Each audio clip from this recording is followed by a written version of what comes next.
Assalamualaikum warahmatullahi wabarakatuh. Anak-anak, mari kita buka buku tema ya, tema 3, subtema 1, pembelajaran 1 sampai 3. Di sini kita belajar tentang hewan dan tumbuhan di lingkungan rumahku. Anak-anak, Indonesia memiliki banyak keragaman hewan dan tumbuhan yang berkaitan dengan kondisi iklim yang ada di Indonesia. Suhu dan cuaca hujan yang tinggi mempengaruhi adanya beragam jenis tumbuhan karena memerlukan air dan suhu yang sesuai. Anak-anak, kekayaan di Indonesia yang harus dilestarikan. Sebagai penerus bangsa Indonesia, itu merupakan anugerah Tuhan yang Maha Esa. Kita harus mensyukurinya atas nikmat yang diberikan oleh Tuhan yang Maha Esa dengan menjaga hewan dan tumbuhan yang ada di sekitar kita. Anak-anak, kali ini kita teruskan, kita belajar tentang wawancara. Apa itu wawancara? Wawancara adalah kegiatan tanya jawab yang bertujuan memperoleh informasi secara rinci tentang suatu peristiwa. Orang yang mengajukan pertanyaan saat wawancara disebut pewawancara. Sedangkan orang yang memberikan jawaban atas pertanyaan pewawancara disebut narasumber. Nah, anak-anak, ada beberapa hal yang perlu diperhatikan agar wawancara berjalan dengan baik. Antara lain, mempersiapkan wawancara agar memperoleh hasil wawancara yang baik. Nah, sebagai pewawancara kita perlu melakukan persiapan antara lain menguasai masalah yang akan ditanyakan. 2. Menentukan hal-hal pokok yang akan ditanyakan dalam wawancara. Yang ketiga, menyiapkan daftar pertanyaan sesuai topik. Yang keempat, pertanyaan mengandung unsur apa, siapa, kapan, di mana, mengapa, dan bagaimana. Nah, anak-anak, yang kedua, mempunyai tata cara berwawancara.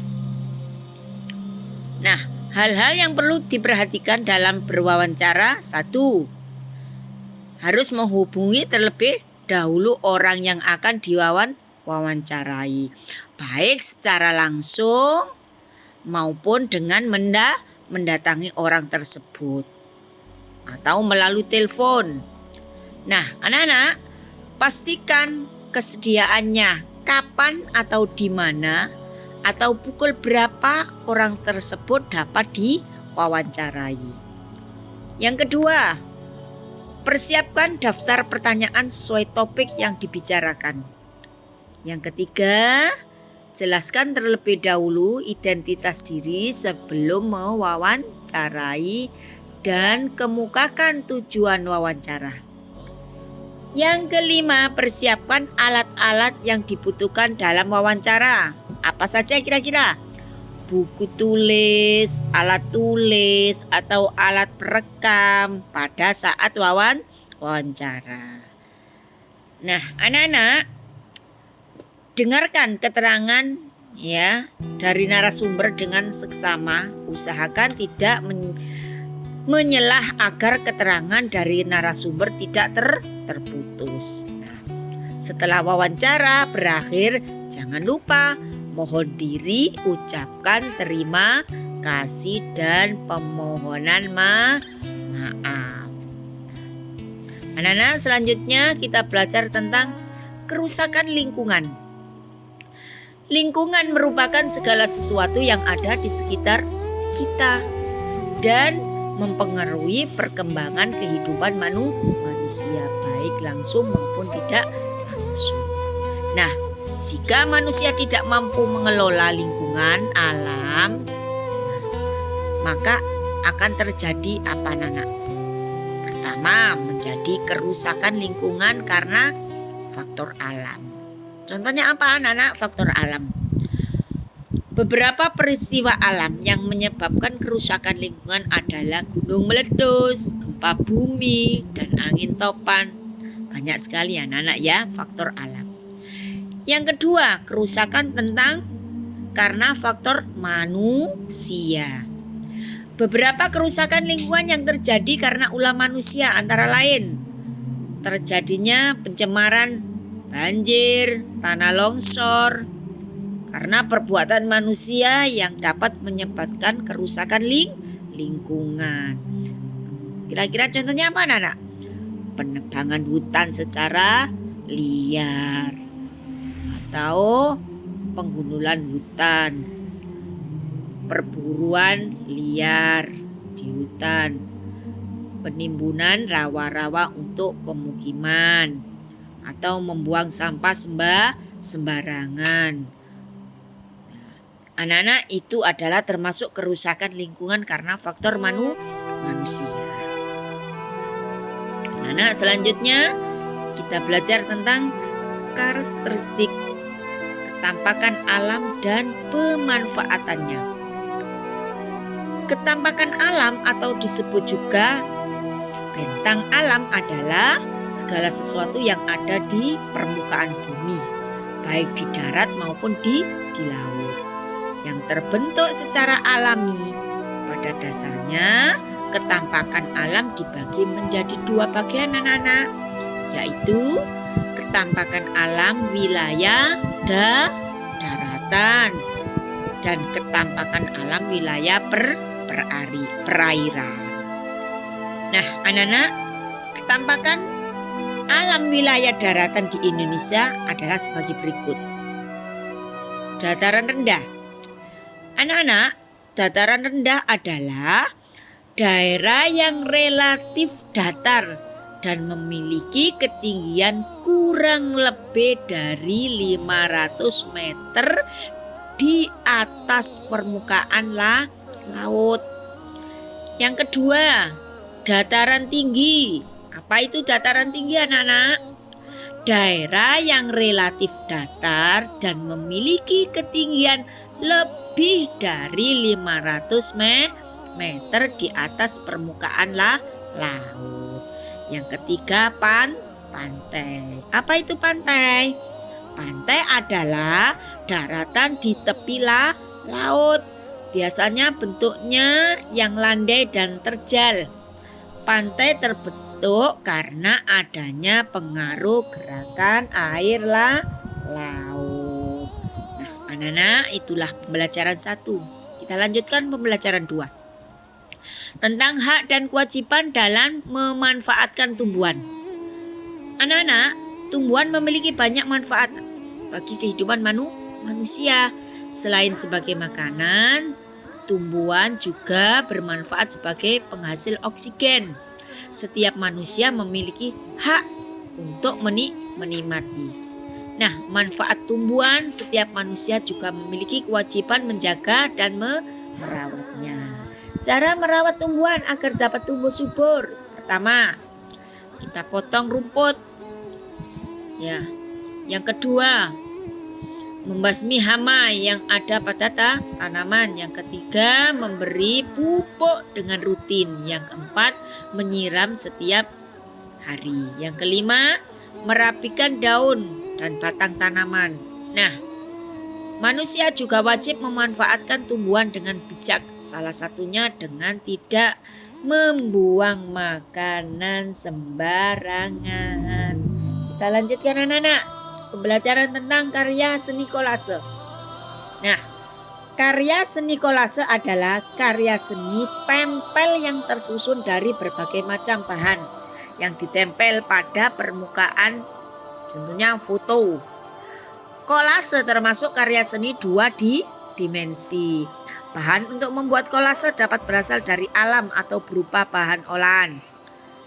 Bahan alam yang biasa digunakan adalah batu, daun, ranting, bunga kering, biji-bijian, dan kerang. Bahan olahan bisa berupa plastik, kain vanel, karet, dan logam. Nah, teknis pembuatan kolase. 1. Kalian harus mempersiapkan semua bahan yang akan digunakan. Yang kedua, siapkan perangkat dan media yang digunakan. Apa saja kira-kira? Kertas karton, gunting, lem, dan pensil. Yang ketiga, buatlah pola pada kertas karton atau kalender. Yang keempat, siapkan secara matang mengenai warna atau bentuk hingga besar kecil potongan yang akan digunakan.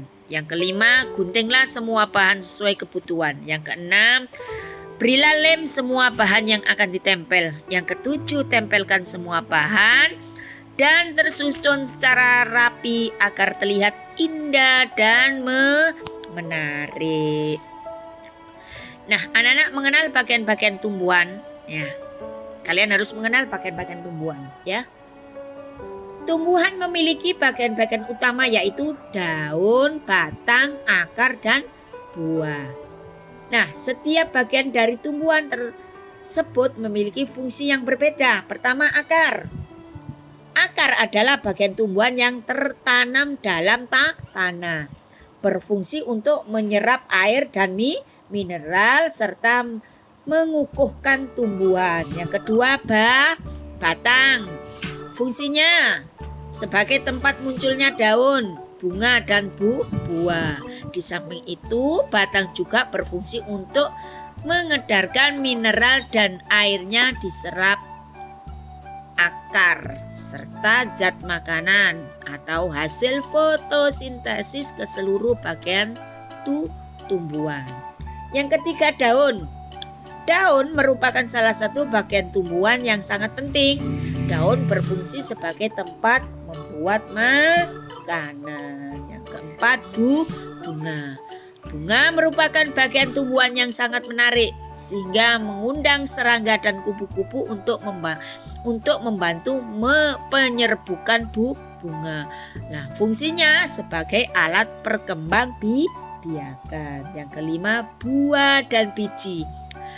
Buah merupakan hasil dari penyerbukan dan pembuahan antara serbuk sari dan putik. Buah terdiri atas daging buah dan biji. Buah berfungsi sebagai cadangan makanan dan sebagai pelindung biji. Sedangkan biji berfungsi sebagai alat perkembangbiakan. Yang terakhir, anak-anak, cara membuat daftar pertanyaan wawancara, ya. Kita lanjutkan. Bagaimana caranya? Langkah pertama, cara membuat daftar pertanyaan. Kita lakukan wawancara, ya. Yang pertama adalah membuat daftar pertanyaan. Pertanyaan yang diajukan saat wawancara bertujuan untuk menggali informasi secara rinci tentang sesuatu hal atau peristiwa. Nah, anak-anak, pertanyaan pada umumnya yaitu menggunakan kalimat tanya sebagai berikut. Biasa menggunakan kalimat tanya apa? Nah, untuk menanyakan hal atau peristiwa. Berapa? Biasanya untuk menanyakan jumlah. Siapa? Untuk menanyakan pelaku atau orang yang terlibat dalam peristiwa. Kapan? Untuk menanyakan waktu. Mengapa? Biasanya untuk menanyakan sebab terjadinya peristiwa. Yang terakhir, bagaimana? Untuk menanyakan keadaan atau proses terjadinya peristiwa. Nah, anak-anak, pelajaran tema 3, subtema 1, pembelajaran 1-3 cukup sampai di sini. Semoga kalian semua dapat memahaminya dan menjadi ilmu yang bermanfaat. Amin ya robbal alamin. Untuk itu anak-anak, tugas kalian hanya mempelajari lagi agar lebih paham. Saya akhiri. Wassalamualaikum warahmatullahi wabarakatuh.